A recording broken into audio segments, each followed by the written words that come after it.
For action in the wake of the deadly school shooting in Florida. Students and activists planning protests as the gun debate heats up.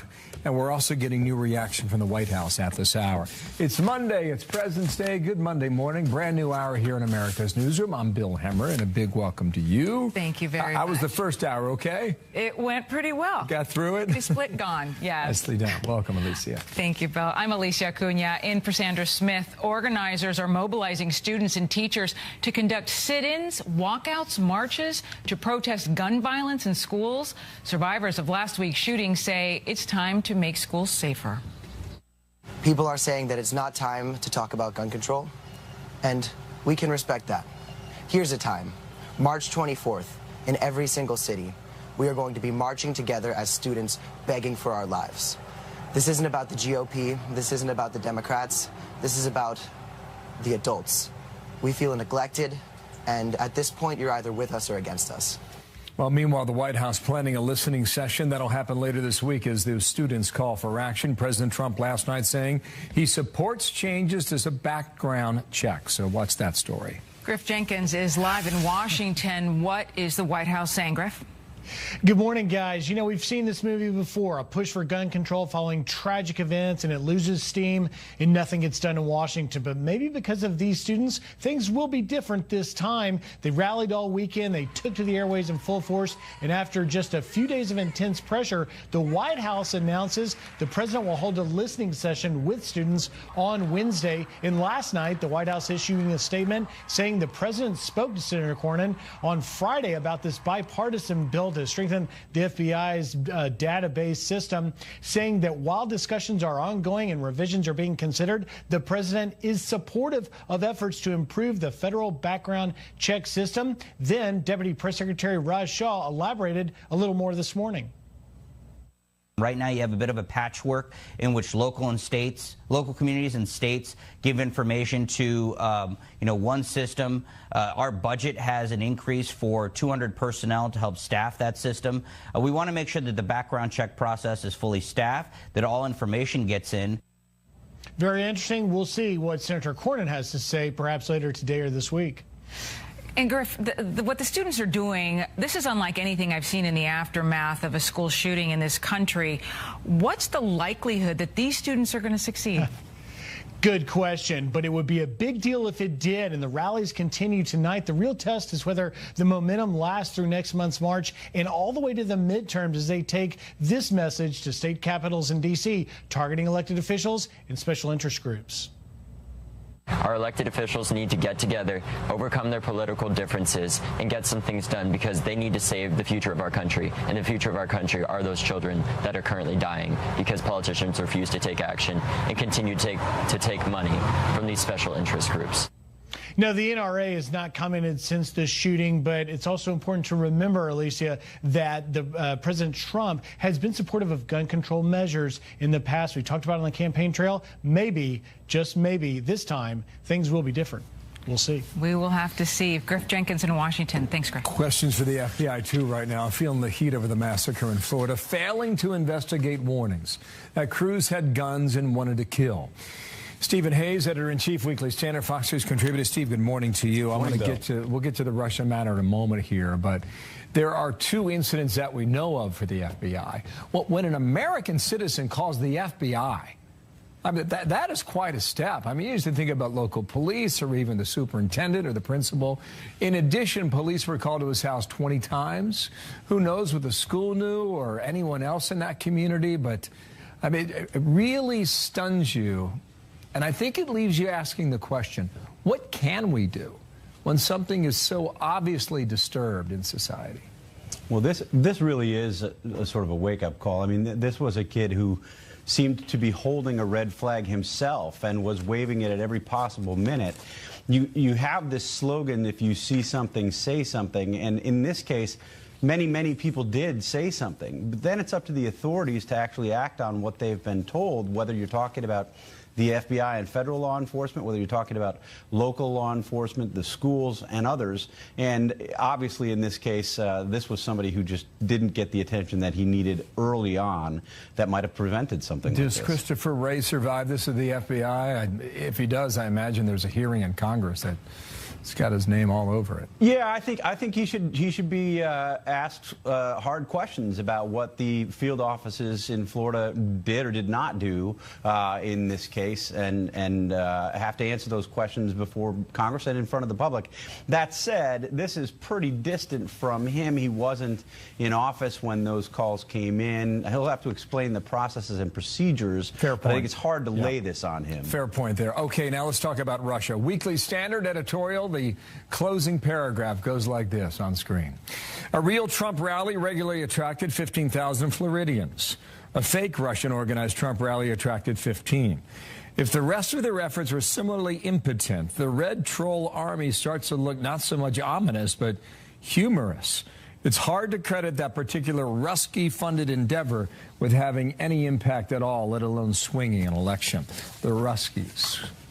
What's your take, we had our Eric Felton take a look at the indictments and sort of dig beyond what was the first set of headlines that came out over the last few days. And he looked at one aspect of what the Russians were trying to do, which was get people out on the streets, engaged in political activities, actual campaign-style events. And what he found was that it just didn't work. And he looked in particular on August 20th at a time when the Russians apparently tried to organize these kinds of rallies and campaigns, and in effect nobody showed up. Very few people showed up, and what Eric did was contrast that with the broader Trump rallies, where every time Donald Trump would show up in Florida, he would attract these massive crowds. So on that narrow slice, it doesn't appear that the Russians were very effective. Adam Schiff's not going to let go of this. You don't think so, right? I mean, this. No. He's been on it for more than a year. He said this on CNN on Sunday. Just watch here. This is a president who claims vindication anytime someone sneezes. The Trump campaign, and indeed candidate Trump himself, was very witting of what was going on. Indeed, the whole country was. Let's wait and see what we hear from him next. The president tweeted this. Finally, little Adam Schiff, he says, the leaking monster of no control, is now blaming, go ahead and put it up, guys, is now blaming the Obama administration for Russian meddling in the 2016 election. He's finally right about something. Obama was president, knew of the threat and did nothing. Thank you, Adam. John Sununu said 20 minutes ago that he expects the turn in this story to go toward Clapper and Brennan and President Obama. Do you see it that way as to what they did or knew at the time? Well, I mean, you still have James Clapper out today saying that he thinks another shoe is going to drop. If he has this information, he ought to let us know what it is. He's certainly not been shy about talking about it in public over the past year. Look, Adam Schiff there in that soundbite that you played was conflating two things. Of course, the Trump campaign was witting in the sense of encouraging, President Trump himself, encouraging these leaks, encouraging the hacks of Hillary Clinton's campaign, asking the Russians to make this stuff public. He was doing that. He held press conferences to do that right after the Republican National Convention.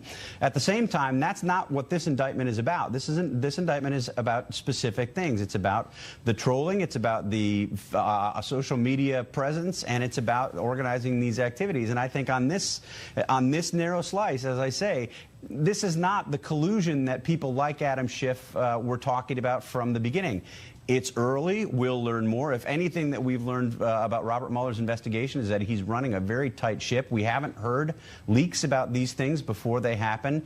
Perhaps he's got a lot more. Perhaps he's got more about the kind of hacking that Adam Schiff was referring to there. I thought the key word on Friday from Rosenstein was unwitting. Correct. Unwitting Americans. Do you agree on that? I do. Look, on those two subjects, that was the key word. That doesn't mean that he doesn't have more, that he's not investigating, that he won't learn more. But these 37 pages, these indictments of 13 Russians, that was the key word. And on these two subjects, I just think it's not as big as people had suspected it might be. Okay, last point here, last tweet here on meddling on screen. I never said Russia did not meddle in the election, writes the president. I said it may be Russia or China or another country or group, or it may be a 400-pound genius sitting in bed and playing with his computer. Remember that line from the first debate. The Russian hoax was that the Trump campaign colluded with Russia. It never did. Last comment on all this, Steve.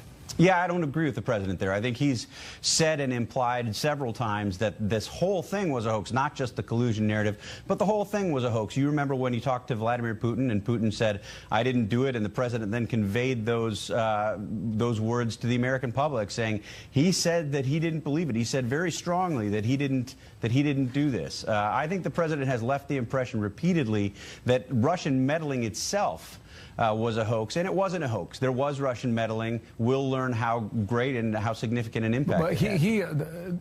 The logic is the reason why he hasn't called for an investigation is that he doesn't want to impugn the election of last year. I think that's right. I think that's exactly what he's doing. Having said that, Russian meddling is a real thing. We'll learn more about what was involved here, but we need to learn from 2016 to take cautionary steps about 2018 and 2020. Appreciate the analysis. Thank you, Steve. Stephen Hayes there in Washington. Thank you. Fox News alert, ISIS claiming responsibility for a deadly church shooting. The scene unfolding at a Russian Orthodox church in a predominantly Muslim region. Russian news sources say a local man in his 20s fired at churchgoers yesterday as they were leaving afternoon service. 5 women were killed. The gunman was shot and killed at the scene by police. His wife has been detained for questioning. Right about 10 minutes past the hour now. Meanwhile, a manhunt underway after a masked gunman shooting 4 people outside of a restaurant in Texas. What we're learning about the suspect today. Plus, there's this. This is an opportunity for the American people, maybe our last real opportunity to create an immigration system that's lawful, that ends the lawlessness, the illegality, and serves the national interest. Dreamers facing an urgent deadline after the Senate fails to act on immigration. Can they get a compromise done? Our panel debates.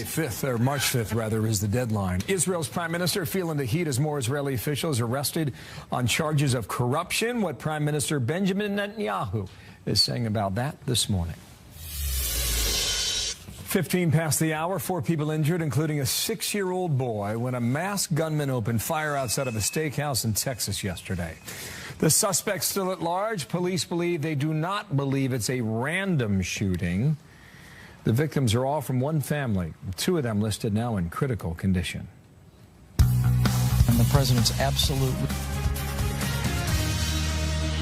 committed. Our whole administration is to work with Republicans in the House and the Senate, to work with Democrats in the House and the Senate, and find a way to build this wall and to solve the DACA problem and reform our immigration system.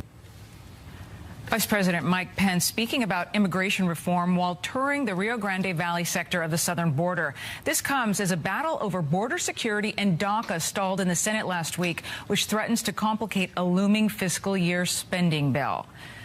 Our panel now, Katie Pavlich is an editor for townhall.com and Fox News contributor. Marjorie Clifton is a former Obama campaign consultant and principal at Clifton Consulting. Thank you both for joining us here today. Good morning. Good morning. And before we get started, I want to play a portion of an interview Rush Limbaugh gave to Chris Wallace this weekend. He brings up an idea, and I'd like to get both your take on this. Listen here. I would be willing right here to support an effort to grant permanent citizenship to whatever number of illegal immigrants there are in the country tomorrow. If you will make as part of the deal, they can't vote for 15 to 25 years. And if they will agree to that, then I'll grant them amnesty. Katie, that makes sense to you?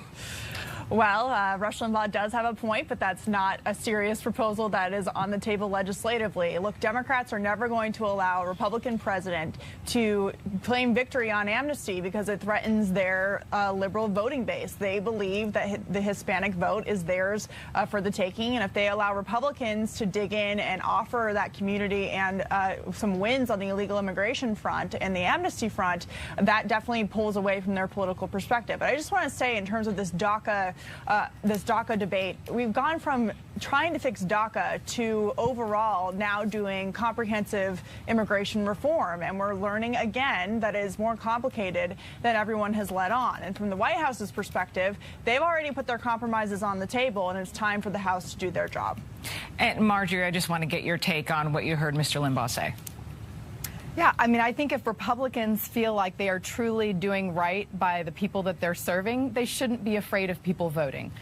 So I think his statement speaks highly of how they're treating the immigrant population and the fear that they would vote against them because they've been treated improperly. And the illegal immigrant population. I think it's funny how you have to look at those terms. Well, actually, what they're talking about are people that would be lawfully in the country because they're of the illegal path now. to citizenship. They're not legal. But if they were in the country and in the terms they're talking about, they would be legal. So that's what we're talking about. And Democrats won't allow it because they want the votes for their party, so it's also political for them. Well, let me bring up this tweet that was put up by Senator Charles Schumer. Can we have that? Yes. One problem, even if Democrats would take that deal, General Kelly wouldn't. I don't think Americans would take that deal. Look, the Americans for a very long time, for decades and decades, are been fed up with the illegal immigration system and the way that it prioritizes those who come into the country, breaking the laws of the United States, and then not prioritizing people who come here legally. This is about ending the illegal immigration problem and getting rid of the magnets that allow people to continue to come here. And that's where Republicans are drawing the line by saying, look, we've been here before. We've offered amnesty in return for border security. We haven't gotten it, and we're not going to go there again. Okay, I only have about a minute left. Congress cannot seem to get out of its own way, right? The Democrats shut down the government for 3 days in January over immigration. Republican senators didn't get anywhere last week. Immigration reform fails again and again. The president has made it clear he will not sign anything into law that does not end chain migration and the visa lottery system. That said, Congress is going to try again, and both sides acknowledging immigration will likely be added to the omnibus spending bill. What are the chances? And Marjorie, let's start with you. Well, we've got 14 members of the Senate who are actually Republican members of the Senate that have dissented on the last go-round of the bill. I think the challenge we've got is an environment that is not a positive one for compromise on either party. We have, as evidenced by my counterpart here, a lot of fear and a lack of understanding of what immigration is really about. I'm from a border state. Lawful. I think I understand. So am I. I'm in Texas. Fine. Right. And so let's not accuse Katie, I want to give you a chance to jump in there real quick. It's a lot about, but it is a lot about fear. Absolutely and this is not about demonizing. It's about embracing the law and allowing legal immigrants to be prioritized above those who come here illegally. And it's about enforcing the law and making sure that people don't come here in the future to break our laws. So don't accuse me of having fear over this when I just want people to follow the law like everybody else who comes here legally. Yeah, ladies, so there's a lot of emotion around it. We got to end it there. We'll continue this another time. Marjorie Clifton, Katie Pavlich, thank you. All right, 20 minutes past the hour. The U.S. pressure campaign against North Korea continues as Rex Tillerson reveals more about that campaign. A threat to the American people by a regime like this is not acceptable. And the president's meeting his responsibilities as commander-in-chief of asking our military and Secretary Mattis at the Defense Department to ensure we are prepared for anything. Well, will there be a face-to-face meeting with Kim Jong-un and what he says about the potential for conflict with that rogue regime? Coming up. Plus, the Russian indictments raising questions about over what to do about the next U.S. election. Reaction next. I've known all along that Russia tried to subvert our 2016 election, and they're going to do the same thing in 2020 and every election thereafter, unless and until we do what the indictment said, which is we view this as America being the victim.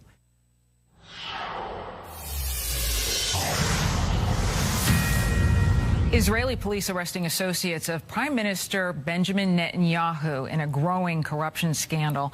7 members of his inner political circle on corruption charges just days after police recommended Netanyahu be indicted on separate bribery and fraud charges in 2 separate cases. Netanyahu calling the latest arrests a contrived bubble that will burst.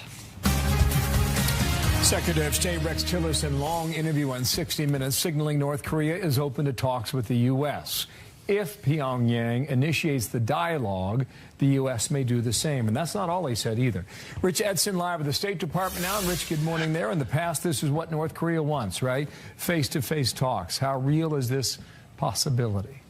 face-to-face discussions, Bill, but the problem is the United States wants North Korea to discuss surrendering its ballistic missile and nuclear weapons programs, and that's something that there has been no indication of yet. Secretary of State Rex Tillerson has been saying that he is willing to talk with North Korea. They want to negotiate, but North Korea has to show a willingness to at least discuss those programs, and North Korea has rejected that idea. In fact, Kim Jong-un has just spent the last year launching ballistic missiles and developing that program, with some analysts saying that North Korea's ballistic missiles now have the range to hit U.S. cities on the East Coast. The U.S. and North Korea have kept open lines of communication, especially regarding Americans in North Korean prisons, though the U.S. is still trying to isolate North Korea and trying to ensure that North Korea and convince North Korea to come to the table and discuss those weapons programs. The State Department is leading what the administration calls its pressure campaign. It's even considering a naval blockade of North Korea to ensure that countries and others aren't trying to help North Korea circumvent a number of the sanctions that international bodies have put in place. The administration is trying to convince countries to halt their business and diplomatic ties with North Korea, and the State Department and officials here claim that that campaign is working. But this is all ongoing while North Korea continues what some have dubbed its charm offensive at the Winter Olympics in South Korea. Analysts say that is simply just an attempt by North Korea to try to drive a wedge between the United States and South Korea. And analysts say they are looking to see after the Olympics if the United States and South Korea continue with those joint military exercises that they suspended during these Olympic Games, Bill. March is going to be very interesting. Yeah. Rich, thank you so much. Rich Edson there at the State Department today. Nice to see you. Alicia. Ambassador Nikki Haley putting Iran on notice. Iran believes that they have been given a pass. It is incumbent on the international community to show not only are they not being given a pass, but all of these actions have to stop and stop immediately. Her warning to the world about Iran and its influence in the Middle East. General Jack Keane is here. Also, Alicia, questions about the FBI matter as we wait a status hearing on the Florida shooter. And we're hearing from the family who cared for him after his mother died last October. Nothing I can say will heal them. We hurt for them deeply. Very much so. We're devastated. We are learning more details now about the Florida school shooting suspect as the family who took in that killer just into their home only 3 months ago are now talking. This is the FBI comes under fire for failing to follow up on at least 2 warnings. One was very specific. The couple who took him in after his mother died last fall explaining the guns he brought with him when he moved in. Before he moved in, one of the stipulations is he had to get a gun safe. And we got a gun safe on the way back from Lantana from moving his stuff to our house. And he didn't have free access to this gun safe? No. I thought I had the only key to the gun safe. And had he ever asked you beforehand to use a gun, to take it out of the safe? He asked twice. Once I said yes because he wanted to clean it. Mm-hmm. And I don't know which gun he wanted to clean, but he said he wanted to clean a gun. I said okay. And another time he asked and I told him no. John Yanarelli is a former FBI special agent. He's with us from Arizona. Sir, good morning to you, and thank you for coming back here. I wanted to read you a little bit from the FBI statement on Friday afternoon. Here's how it read in part on screen. On January 5th, 2018, a person close to Nicholas Cruz contacted the FBI's public access line, the PAL, tip line to report concerns about him. The caller provided information about Cruz's gun ownership, desire to kill people, erratic behavior, and disturbing social media posts, as well as the potential of him conducting a school shooting. Now, that is pretty specific. It sure is, Bill. What would prevent the FBI from moving on that? Well, Bill, while it's specific, the fact of the matter is there's nothing there directly a violation of law. Under the law, to be arrested for making a threat, it has to be a specific threat. I want to kill such and such person, or I'm going to go out on such and such day. That said, That lead should have been sent to Miami. Agents should have been dispatched out to interview this person, at the very least, just to see what else he might say. Okay, that takes us to point number 2. Back on screen, the statement continues to read the following. Under established protocols, the information provided by the caller should have been assessed as a potential threat to life. The information then should have been forwarded to the Miami field office where appropriate investigative steps would have been taken. So that did not happen. I think the question is why? Why not? It's a tragic situation, and frankly, it's unconscionable. For some reason, that information didn't go down to Miami. Whether the call center received it and there was a technical glitch or someone dropped the ball. That's why Director Wray has said he wants this investigated, he wants it fixed, because I'm concerned not just did that not go down, what else is out there? We have to make sure every one of those is being addressed to keep people safe. Okay, so these are the 2 that we know about. And had it been relayed to Miami, perhaps they would have picked up on the fact that police have been called to his house 20 times. I get what you're saying. There's no specific threat. No crime had been committed. But would that not have raised flags for so many people? I mean, for an American citizen to call the FBI, right? I mean, you can see him calling the sheriff's department. You can see him calling the school. But this is the FBI, and these, based on what we know, these are just regular citizens. That's a big step for most people, John. You agree? It is a big step, but it's also a big step that thousands of people do. This call center is set up just for that reason. We've been telling people for 17 years now, if you see something, say something, and that's what people are doing. What I want to ensure is that people are not discouraged from calling because there was a single mistake made. Tragic mistake that should have never happened. Maybe it would have made a difference, maybe not. We won't know. But we want people to call. We want FBI agents to be enabled to do their job. Unfortunately, agents in Florida were never given the chance. When do you think the FBI explains this, John? I imagine people are looking at this right now, and they're going to have an answer shortly.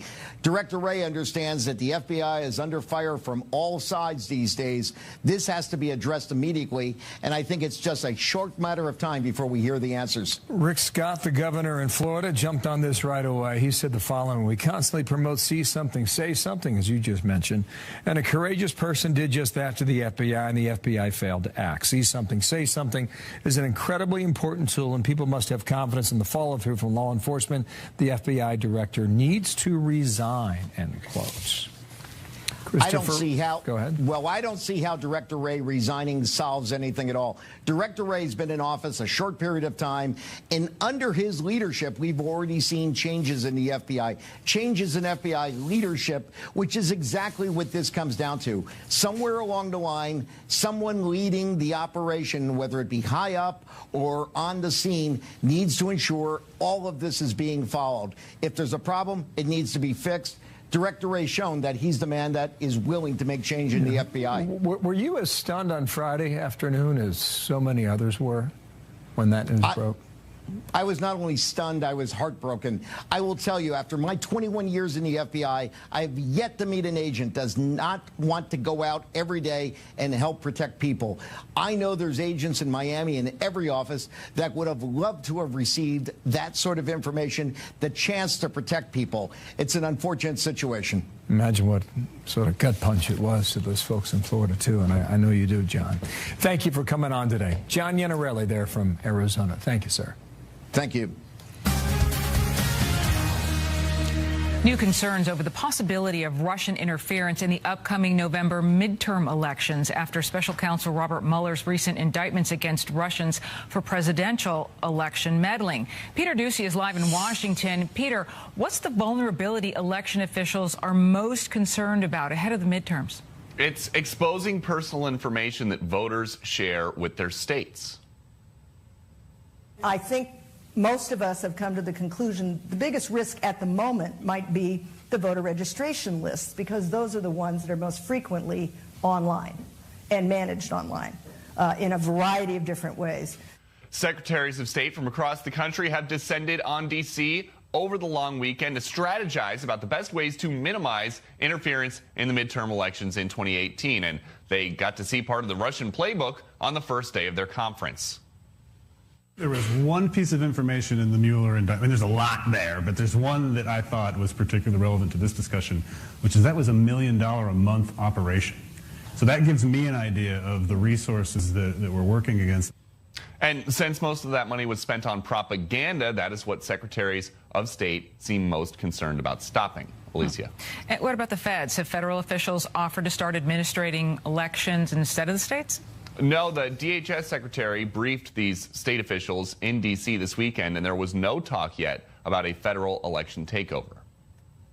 The main thing that she indicated to us is she's open, willing, and able to work with us at the state level. She wants to do so, and she has absolutely no desire or no intention to take over elections and to run elections from the federal level down to the state level. That was the thing we were the most enthusiastic about hearing from Secretary Nielsen.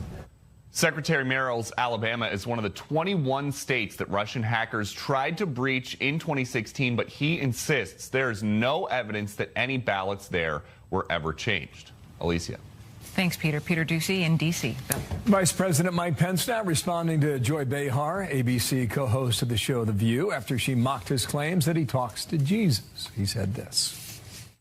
But I do think I'm a very typical American. I think people of all different faith traditions cherish their faith in God, and to have ABC have a forum that spoke in such demeaning terms, I think it's evidence of how out of touch some in the mainstream media are with the faith and values of the American people. This past week, Behar accused the vice president of mental illness because he listens to Jesus. Her remarks were in response to a reality TV star and former White House staffer Omarosa, who told her fellow Celebrity Big Brother contestants that they should be worried about Pence because he, quote, thinks Jesus tells him to say things, end quote.